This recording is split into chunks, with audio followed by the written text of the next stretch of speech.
This is Daily Armenia, CivilNet's daily news digest. Here's what's making headlines in Armenia today.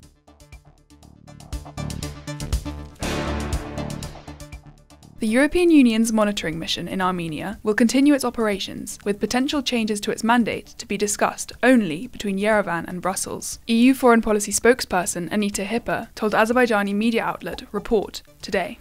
The mission's authority includes observing and reporting on the situation on the Armenian side of the Armenia-Azerbaijan border, Hipper said, adding that the EU welcomes last week's peace declaration, signed in Washington between Armenia and Azerbaijan, and called on both sides to sign and ratify the full peace treaty as soon as possible. The EU mission has been deployed along the Armenia-Azerbaijan border since February 2023, several months after Azerbaijan launched a major incursion into Armenian territory. Its mandate was later extended for 2 more years, running until early 2027.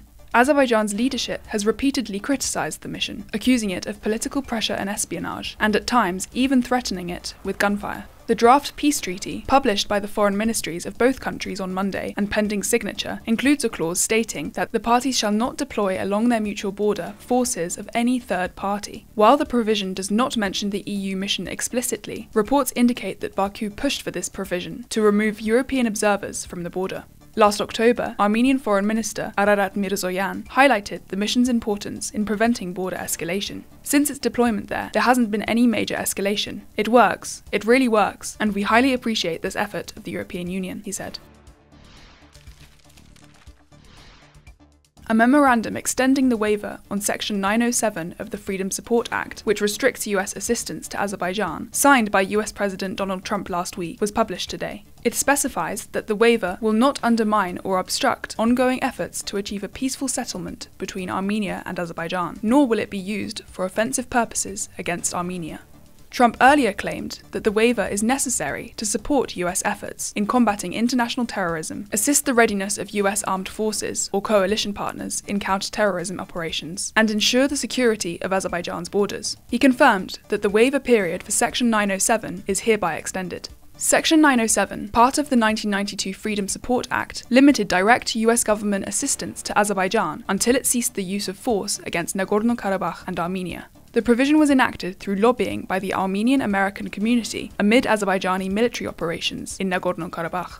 After the 9/11 attacks in 2001, the US Congress amended the law to allow the president to bypass Section 907 for specific reasons, known as a waiver. Every US president since 2002 has used his authority to temporarily lift the restrictions.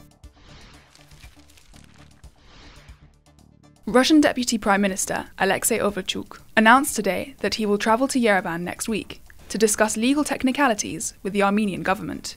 The trip was planned in advance. It is related to the fact that a new legal act has appeared within Armenia's legal framework, a decision by the Armenian government, which, in our view, contradicts the law of the Eurasian Economic Union, Overchuk told reporters, but did not elaborate. CivilNet reached out to the office of Armenian Deputy Prime Minister Meher Grigoryan for clarification. The office responded that the legislation in question is a government decision from April this year concerning requirements for food products imported into Armenia from countries outside the EU. Overchuk also expressed Russia's support for Armenia in the development of a transport corridor linking Armenia and Azerbaijan, known as the Trump Route, if the Armenian government deems it necessary.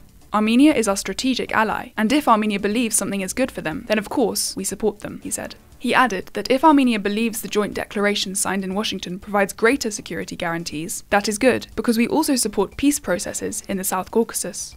Overchuk emphasized that the project is fully and completely aligned with Russia's interests.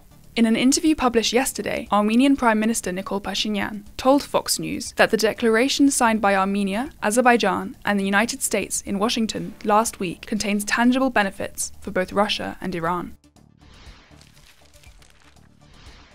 And as always, please follow CivilNet for the latest news and independent reporting from our contributors on the ground here in Armenia.